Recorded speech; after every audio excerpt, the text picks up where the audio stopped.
so much. It's great to be back.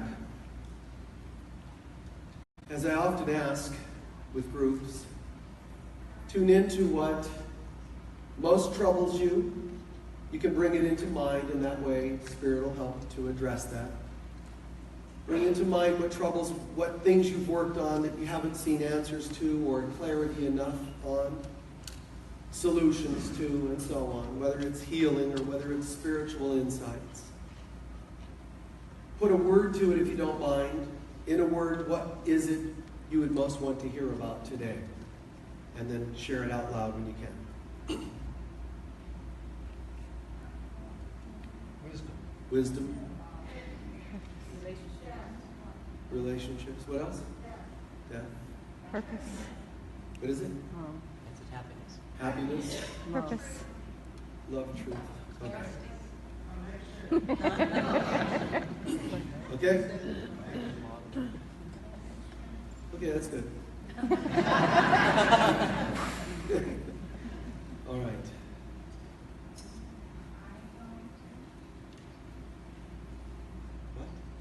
What? All right, someone's channeling. All right, so beginning with this. We have way overcomplicated spirituality. For some reason, we have made an assumption that we're separate from God and that we need to figure out how to get home. You know, when you look at the Wizard of Oz story, analogy, movie, you know, there's this idea that Dorothy is saying, you know, she's on this journey and then goes to the all-wise Oz. And then, you know, how do I get home? Well, you need to go and, you know, get a heart, you need to get a brain, you need to do this and that and the other, right? It's what our ego tells us we need to go and do to get home. There are things, we're on a journey, you know, this whole journey, this whole strange journey that she goes on. And then she finds at the end, all she needed to do was recite a mantra, there's no place like home. Right? So all she needs, and that's all we need to do is remember. Well, that's easily said. Unfortunately, we have not only dreamt up a false world, dreamt up a world that lacks God's presence, but then we forgot that we dreamt it up. So we're struggling with a deep, deep spiritual amnesia. And it's really kind of funny in one respect. Because from heaven's perspective, looking down on earth, you know, from heaven's perspective, it's still just us having a bad dream.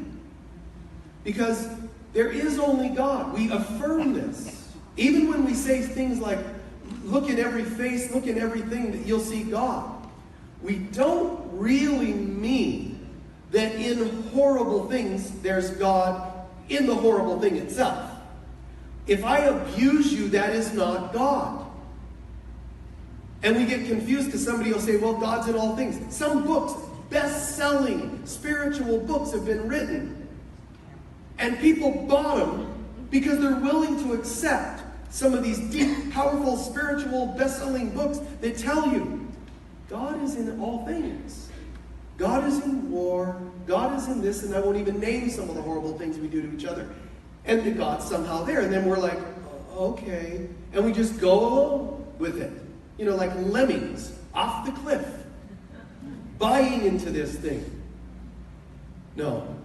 What it means is behind what you see, somewhere is God's presence. Not in what you see, behind. So it's true that God is always there. That doesn't mean what you see is as good as it gets. That's it. Behind the scenes. Even as a person I stand here. What do you see? What do I look like? Well, you're this and that and the other. And every description you can see is actually incorrect. As soon as you're seeing, like the yogis have always taught, as soon as you think you see something, you're mistaken. That's why A Course in Miracles focuses on reprogramming the mind that thinks it sees. Why workbook lessons are all about seeing. I don't understand anything I see. Because the senses are limiting. They're of the body. There's a higher mind. Let thine eye be single, and you'll be filled with light. Let thine eyes be double, and you'll be full of plight. I just made that up. So use two eyes, and all you'll ever see is duality. Well, is that a problem? Because duality is good, right? Yin, yang, this, that, left, right, male, female. It is a problem. As soon as you think there's something other than the oneness of God, there's a problem. That means as soon as you have a good day, a bad one's coming. As soon as you have a high, you have a low. As soon as you have prosperity, you'll have lack. There's going to be people with and people without. In the world of duality, we have nothing but problems. I won't repeat the first service, but one thing that I'll still cover is, as Jesus says, you're always going to have stuff on this planet. Like, what kind of motivational speaker is Jesus? You know, this guy, you going to pay to hear this guy speak? Oh yeah, I went and listened to Jesus that one time on this mountain. And he's like a bummer. He's like, you're always going to have problems. I want to go hear somebody that tells me I'm wonderful and everything's going to be good. And he says, there's still death. You're still going to have stuff happen. Well, Jesus, if you don't mind us asking, then what is the point of us listening to you? He says, because if you can hear me, none of it will bother you the way it used to. And as soon as it stops bothering you, why would it not bother you? Because you stop believing it. That doesn't make any sense. We're going to see it and not believe it? Yes, pretty much. He says all of you are suffering from a really, really profound, lasting millions, billions of years or millions of years. You're all suffering from a psychotic episode. You all think that you're something that you're not. You believe you're limited, frail, flawed beings, and you're not. It's considered a spiritual psychosis. You're all just suffering, a mental illness. You believe you're something you're not. We call that schizophrenia on planet Earth. And he's saying, well, pretty much, yeah. You're all suffering from multiple personality disorder. How so? Because the Christ of God, the creation, the child of God is one, and it thinks it's many. See, we look around and go, there's you, and then there's you, and I kind of like you, but I don't really like you. I'm totally in love with you, and not you. But yet, in quantum physics, we understand they're all a hologram. So when you start to see the world spiritually through this eye, it is disturbing. Jesus says in the Gospel of Thomas, when you start to wake up, he doesn't say, oh, wonderful things happen, peace and bliss come to you. He says you start to wake up, the first thing that happens is you become disturbed. You know, it's like a 12-step program. You don't go, well, guess what? I walked in and suddenly I'm clean and sober and everything's peachy. Instead, you actually go into a program and you have to start doing inventory. Oh, I thought you guys were going to make everything okay. Well, it will be after you're willing to look at yourself. So that person that seeks the truth first becomes disturbed.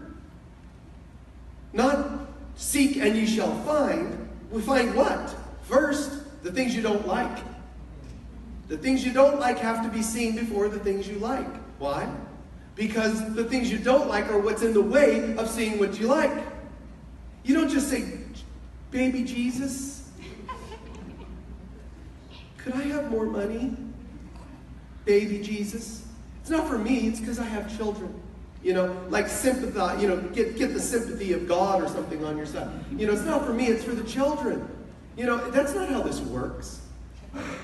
It's already there. The presence of God is just blinding. But it's veiled. It's got shadows in front of it. It's really profound when we look at the deeper meanings of things. And somebody had asked about death. The deeper meanings to everything. Relationships and all things. When we talk about, this afternoon I have a relationships workshop. It's not about partnerships. It's about relation with all things. Relation with God, self, and others. But people will assume the other because humans are so focused on the little things, the stuff, the veils. So when you describe me up here, if you say there's a male and so on, that's what the eyes see. As soon as we look around the room, some of us say, well, I'm not a racist, I'm not sexist, I'm not this and that and the other. As soon as you look around the room and think you see people other than yourself, you are still suffering from some form of that. There are no colors. There really aren't. There are no genders. Humans have to get over themselves. And they're intent on seeing these things. We can say we don't want to be like that. When somebody says, I'm thanking God, I'm not judgmental. Look around the room. There's tall, there's short, there's fat, there's skinny. You're judgmental. It doesn't mean you hate the people. That's not what judgment means. That's what we think it means, because that's convenient. That way, if we don't grit our teeth and look too angry, we think we're not judgmental. As soon as you think someone is different than you, as soon as you forget that we're one, it's a judgment. And it's an incorrect one. So it's not like, oh, geez, I left church today feeling even worse. Because now I realize supposedly I'm judgmental. Well, excuse me. I think. I might as well just stop thinking. That wouldn't hurt. But, the person's going to go overboard and say, I might as well just give up. That wouldn't hurt either. Strip it down. Give up. Surrender. Enter a 12-step program called 12 Steps from Being Human. 12 Steps from Life on Earth. Because everybody needs it. To where we start recognizing the value of connecting with God and doing an inventory to get the stuff that isn't God out of our way.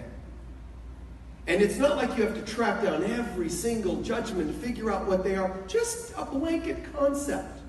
Just start every day saying, I don't know anything. For some of us, that's easier than others. But to really say it, no matter how much you've studied, no matter what you think you are, how brilliant you think you are, from life experience or studies, I don't know. I don't know doesn't mean I'm dissing anything I've learned or studied. I don't know means I'm ready for anything. And so we have forgotten that our ultimate relationship is in God. That's not like a religious statement.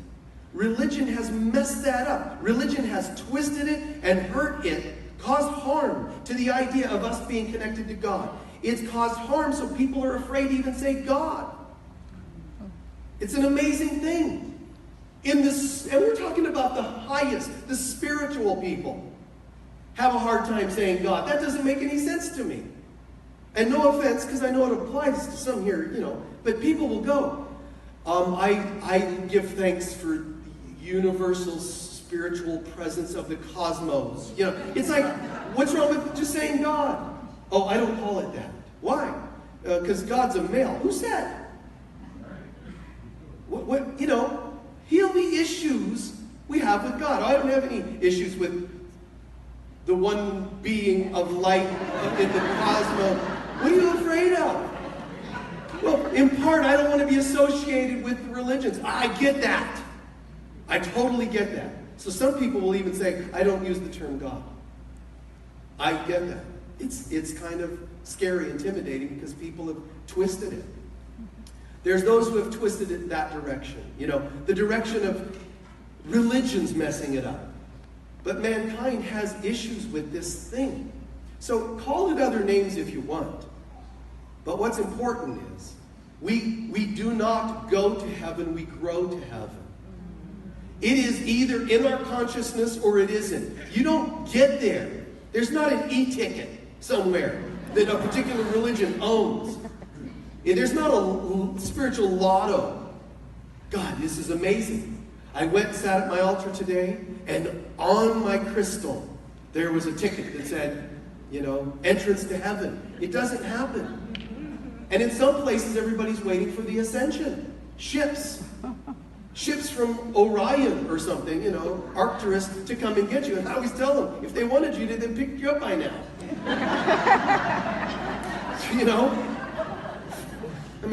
Think about it. We grow to heaven. It's consciousness. Don't wait for the ships. Don't wait for something outside. Become the thing. Just become it. Live it.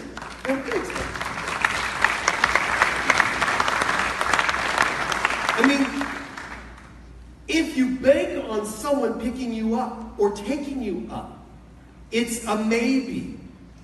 If you bank on you becoming, it's a sure thing.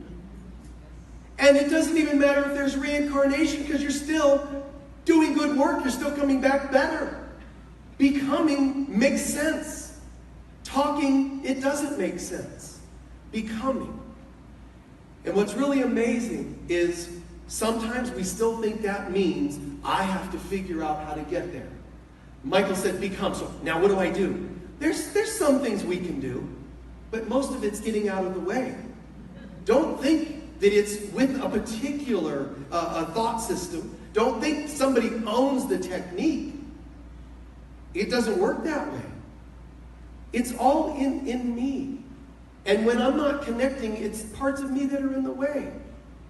The word evil is the same as a veil. The only thing between me and good God is not evil, it's a veil. The only thing between God and I is a veil. What evil? What veil? The veils I have put there. My belief systems. My guilts and my shames. Let me look at them. I mean, honestly, probably, possibly, certainly in the top 3, if not number 1, the most profound spiritual thought system is a 12-step group. Because they don't just talk the God stuff, they talk about getting stuff out of the way. And most spiritual thought systems won't talk about your stuff. They'll talk about praying. At the best, it's God. God, God, God, God, God, God, God. Of affirmation prayers, different kinds of prayers, even meditations. But if I can meditate, but if I'm still a jerk, how's that helping anybody? What about an honest look at myself? A lot of people don't know that 12-step program is channeled material. But we'll read channeled material today and go, oh, this is channeled. Oh, you're kidding, it's channeled, so it's got to be good. The 12-step material was channeled. And the guy who wrote it went to Edgar Casey. And Edgar Casey helped him channel it. Edgar Casey gave him the ideas, and Edgar Casey has a pretty good track record.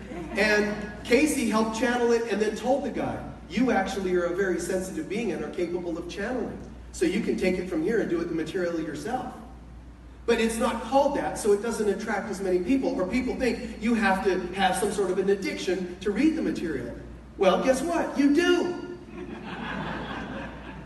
What is an addiction described as? Well, let's see. You feel something's missing, and you use something outside of yourself to fill that thing or to deal with that thing, and it doesn't work, so you use that thing repetitively. That's called reincarnation. You didn't get it, and you keep coming back, trying it again. I mean, seriously. So we're all messed up in one respect. But the good news is, it's the part of us that isn't real.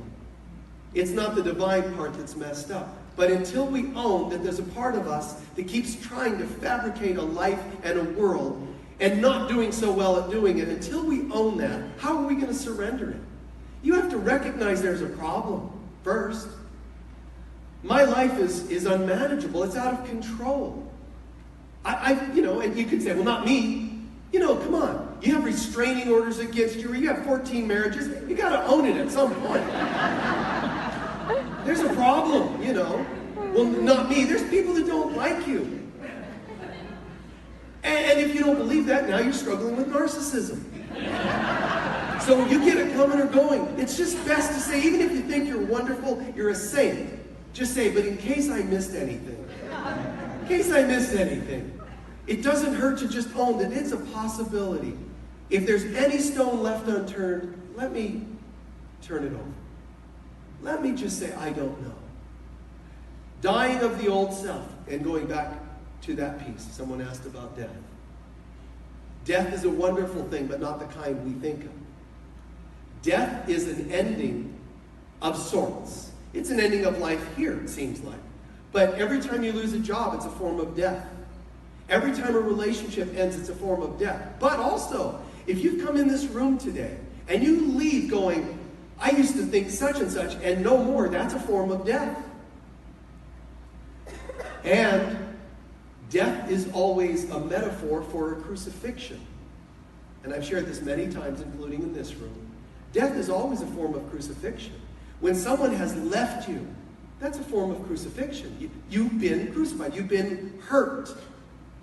But you're supposed to learn to resurrect. And most people don't know how. Most people say, I can't go on, someone died. I can't go on, someone left me. I can't go on, I lost my job. We put meanings to it. If my job fired me, it confirms I have no worth, no value. Who told you that? Where did you get that idea? It's wrong, it's incorrect. If God created us in its image, none of these assumptions can be true. But if you walk away with them as though they're true, you're choosing to believe a lie. And that's why Jesus, the translation of the word Satan in the Bible, is actually the liar. So he speaks about the devil as the liar. Great word for it, also known as the ego. That's all. The ego's going to tell you you're inadequate. Go out and look for a heart, Dorothy. Go out and look for a mind. You need this, you need this, you need this. And at the end of the story, it's, wow, she was home all along. She was dreaming. She was in Oz. The whole thing was just a bad dream. I had it all the time. So then I didn't have to go out and get a mind? No. I didn't have to, which is maybe education. I didn't have to go and get a heart? No. Which is learning about, love and forgiveness. That was all just part of the dream. You already are made in God's image. What were the monkeys? Oh, those are relationships. Those freaky monkeys. Those are all your relationships you've had. Just let it go. Say goodbye to the crazy monkeys. All the odd things you've done. The poppy field, we won't even get into that. But all the symbolism, the witch, all these things. None of it really matters. The good news is, and when they say the good news of the Lord, somebody will say, here's the good news of the Lord. They'll hold a book up. Really? Is it the paper? Is it the ink? What's the good news of the Lord? I'm going to memorize chapters and verses. Is that the good news of the Lord is that none of this matters.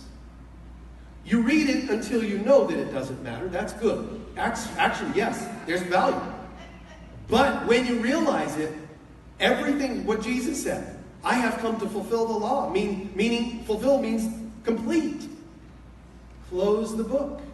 Become. So the Old Testament tells us what was. The New Testament is trying to remind us of what is.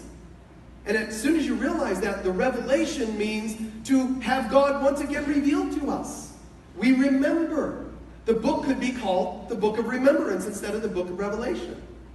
The Book of Remembrance. So it's all creepy. The Book of Revelation. Why is it creepy? Why does it have all kinds of locusts and war and Armageddons and dragons and God knows what coming out of bottomless pits? It's telling you, hello, honey. Hello, beloved. Would you like to have a spiritual awakening? Oh, well, let's do that. Let's open your seals, which are your chakras. And let's let out anything that isn't like God. Locusts, bottomless pits, ego, hate, judgment, war, and 2/3 of the world were destroyed, and the oceans were destroyed. That's all the stuff of us that isn't holy. And it all goes. And we're like, oh, that's a terrible book. Because we're afraid of waking up. Far, far more afraid of our light than our darkness. We think we're afraid of darkness. Wow. Awakening scares us. It terrifies us. Because darkness is familiar. Even though we don't like it, it's kind of familiar. I don't quite know what that light's going to be about. That whole oneness thing. There are some people I don't want to be one with. I lived with some of them. Oh no. So that's the ego's interpretation to try to steer us away from bliss. So in the beginning was God, before time. And God is known as bliss. The Father aspect of God is bliss. And the Creator. The Creator said, man, this feels so good to be bliss. It feels so good, I would like to create more bliss. And in that moment, God said, let there be light. And that's the day you and I were created. The Bible then starts to say, and God repented that he made man. And that's all the story that we made up.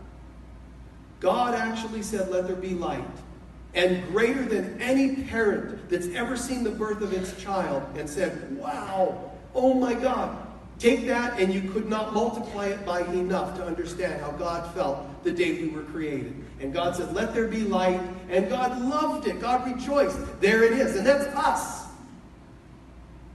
It never happened that we let God down. It just feels like it. We look like we left heaven, look like we created a world of war, prayed and asked God to fix it for us. And God saying, it never happened in me. You're the ones that made up war. It doesn't happen in me. I don't have war. You dreamt it up. How do you deal with a bad nightmare? Wake up. That's why we call this spiritual path awakening. Let's wake up. And what's amazing is it's not always the people up here that are awake. They can talk about the path to awakening. Sometimes they know it. Sometimes they think like they know it. But it's sincerity that brings us an awakening. And it could be someone who sat it for the first time ever in a spiritual room, a group of any kind, and just went, that's enough. Tired of my ego running my life, and I'm ready. That person can have an awakening that goes, hyper speed compared to the person that goes, I'm always studying spiritually, and yet you're dishing out what measured doses you want of your enlightenment. So it's all choice. It's all coming from humility. When we can say, I of myself am nothing, but yet with God I'm all things. In God I'm everything. When we can learn to bow the forehead to the ground, it's a metaphor, it's a statement of the little self bowing. That which I am not bows, and I rise to be that which I am. Not based on what I figure I am, but what God determined at the beginning of time. So God says, let there be light, and we were created. And that's the good news. It can never change. The bad news is we can make believe that it changed.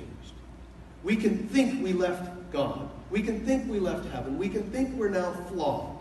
And God said, well, since you want to make believe that, I'm also going to create another thing called love. It's the Holy Spirit of God that will go with you wherever you go, and it's called the Divine Mother. I will send your mother with you wherever you go. She will materialize, materialize. She will materialize your beliefs so that she can help you see what you're materializing shows what you're thinking. So anything you believe will start to become manifested, so you can either say, I love that reflection, or I don't like that reflection. If you don't like it, let it wake you up, and if you like it, let it wake you up. But the mother's going to be there unconditionally, perfectly reflecting your beliefs about yourself. So she goes with us everywhere. She's the cosmic womb, and we go into this womb called the universe, and we live. And we seem to exist lifetime after lifetime after lifetime, dealing with layers and illusions and veils and forgivenesses and non-forgivenesses and judgments and hates and war. All for the ultimate purpose of this. Eventually, we let go, we remember, and realize we had it all along. It's kind of nice. It's summarized, and I've said many times, as a journey without distance to a place we never left. We are still in God. Thinking we've left, we're still in God. So when you're affirming that, when you hear chaplains here affirming that, when you hear people praying for things in their life, the great news is, remember in the back of your mind, what we're praying for is not something that might happen. It already is. All we're trying to do is get out of the way to remember it. So that means there's less effort. You don't have to go, if I pray harder, in case God's not quite close enough. Prayer. Come on, prayer. Here we go. Here we go. Flip the coin over, over and over. It'll eventually go my way. Wow, we're already there. Oh, what a relief. Less work. And as I come to a close, remember this. If we're already there, remember that the deaths and the endings, they're just tests. Everything in this world is just seemingly a test. One of my books is subtitled, Understanding the Purpose to Life's Tests. Because all the things in life, now that we believe we're here, are just tests to help us recognize how to heal, what's in the way. See it as tests so that you can pass your test, like you would at school. Well, this is the cosmic school, Earth. So why would I take a test? Obviously to pass it. Why would you want to pass it? Because it shows I got it to a new level of understanding, a new level of awakening. So crucifixions in life are just tests. I'm not saying that to just be supportive, it's a fact. They're tests, and you will decide how you go through your tests, your depths, your endings, your challenges. You'll either believe they have power over you, or you'll recognize they do not. The easiest way to remember they do not is to go through them with the consciousness of God. Jesus says in the Garden of Gethsemane, if it were up to me, I would say, let this pass from me. He's trying to teach us right there. You want to say constantly in your prayers, get me out of this mess, but you're supposed to be asking, be with me while I go through this. Because if you're with me while I go through it, I'll be clearing it. And I will rise to a new level of consciousness. If God gets you out of your mess, you didn't grow, so you're just going to have another one just like it anyway. Is that what you want? Doesn't make any sense. I would pray nobody would want to do that. I would pray nobody would go, I'm going to cheat on my driver's test. And I still don't know which lane to turn from. That's not good, actually. And it not only endangers you, but other people. It's the same with spiritual growth. If you don't pass your tests, you endanger everybody around you in terms of your relationships, your behaviors, your responsibility, and so on. So remember this, humility. And remember, I'm not separate from God. So whether you use the name God, the Divine Mother, the Holy Spirit, Jesus, or Christ, try to use a term for God that seems to you to be the highest you can understand. And when you do, and also, not only the highest, the one you can relate to the most. If you make God some lofty thing way out in the cosmos, it's not necessarily good. Why do you think Jesus said use the term Father? Like Abba, Papa. Make it that close. So you can use Jesus or Christ and say it's like brother. My brother who's been through this. But imagine that it's not separate. Therefore, when you want to call upon that power, that presence, it's right here. Try to, as viscerally as possible when we pray, not to just think up in the sky. Try to imagine that presence right here with us. Sometimes it's really great to see it as being within us, and sometimes it feels really comforting for whatever reason, if that's what you need. Imagine it being next to you, holding your hand. Imagine being held by the presence of God. Whatever visuals you need. But when you imagine it, you also can trust that it's actually happening. And that's what's amazing. You can actually believe that it's happening. There's an incredible story that is of these children that were in a schoolroom. And in this one instance, someone went in and had bombs tied to their body, dynamite or whatever. And they went into this classroom, little ones, and it was obvious they were going to blow the room. But the children are all in there. Nobody knows what to do. If they try to rush the room, the police, the squads and all that, the person's just going to blow the room. So what do you do? It's a no-win situation. Rush the room, it's going to blast. If you don't, what are we going to do?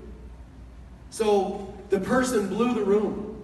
The entire room was gone, wasted. Before they could go in and rescue all the kids and all that. The whole room was wasted. However, there was one spot on the floor that wasn't blackened. And that's where the children all huddled. And they asked the children what happened, and the children said, we saw an angel. And it said, huddle here, and I'll protect you. And it put its wings around them. And so people then, of course, scratching their heads, no, it couldn't have been that. Maybe the air from the air conditioner blew a certain little cycle of wind, and that's the head. So please believe, and it'll be. Ask and believe, and it'll be. Believe that when you pray, not just that there's a God, bring it right here. Bring your brother, Jesus, or the Christ. You know, you can even call on your angels and so forth, but don't deify the angels. They're just messengers. Call on God in some form. Ask it to be there with you. Ask it to hold your hand, comfort you. Ask it to put its hands on your shoulders, on your heart, anything that feels right. But make sure it feels like you're that close to me. Really? I am with you to the end of time. I am not leaving you, he says. I leave you with the Comforter, which is the presence of God. But call upon him. Don't let people shame you from calling on God like we learned when we were little. Just because they didn't do it correctly. Just because they twisted it here and there. Don't use that as an excuse. Get back to it, because God still wants us there. Let's take a few centering breaths, please.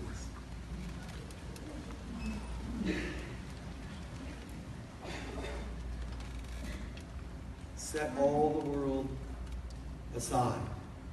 Set all of the stuff of the world. Nice, relaxing breaths.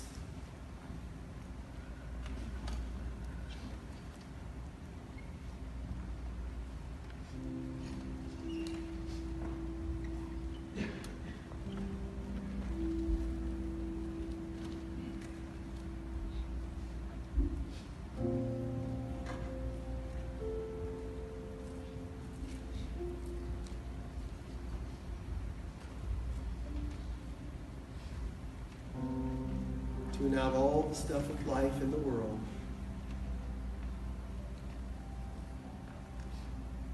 When you inhale, hear the words, I am.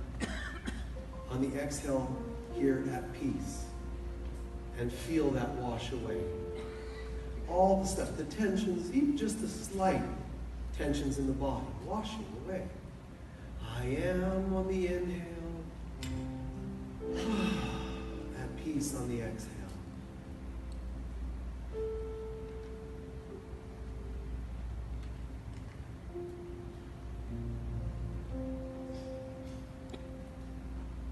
All the things I've thought, done to me, done by me, they fall away with each exhale.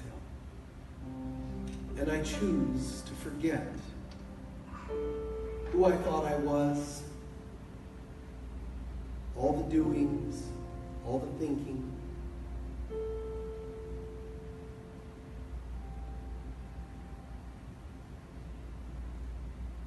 And let's visualize this beautiful presence of light in front of us, as gorgeous as you can imagine.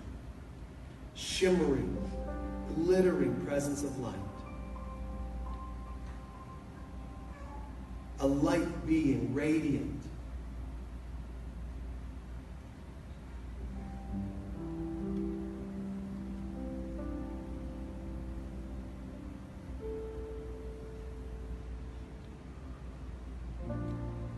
And believe it to be the Christ in whatever form.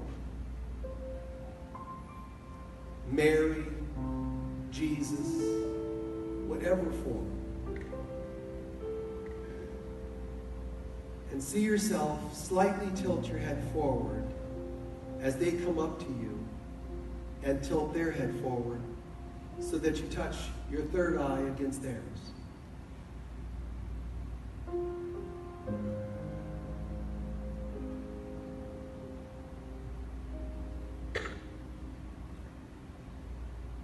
And in humility, drop everything.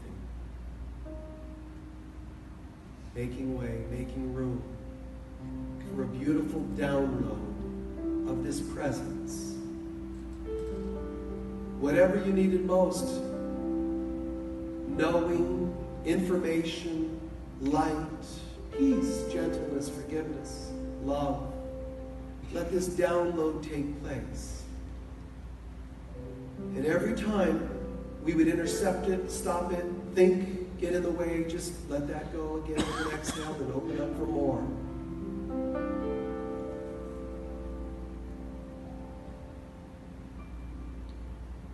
we open ourselves to you, Father, Mother, God, and the presence of Christ.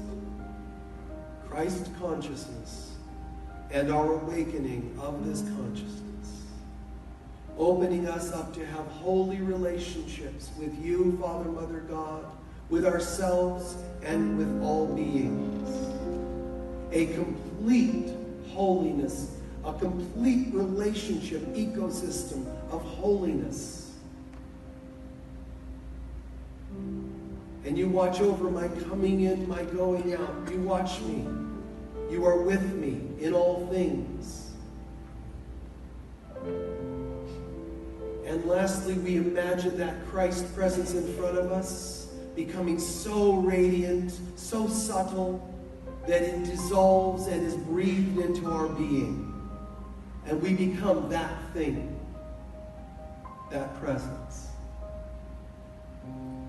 Holy, holy am I, as you created me. I am the Christ on earth, because God said so. Christ before me, Christ behind me, Christ to my right, Christ to my left. Christ above, Christ below, Christ in all my words, Christ in all that I see and all that sees me, all that hears me. Christ within, Christ around.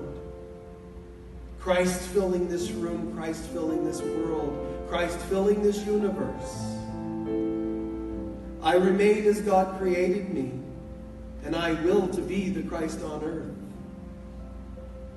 The earth, my being, the world rises to a glorious new day. And when the ego comes, the voice of lies to tell me differently, it finds no place in me that it can find root. There's no place where it can stick, because I'm clean. I'm not clean because of my efforts, but because of my holiness. Even my own efforts can get in the way. I'm clear and I'm holy because God said, "Be still and know I am God." Hold this space and this belief for another half minute or so, and as deeply and long as you can for that matter, but we will move into the next part of the service.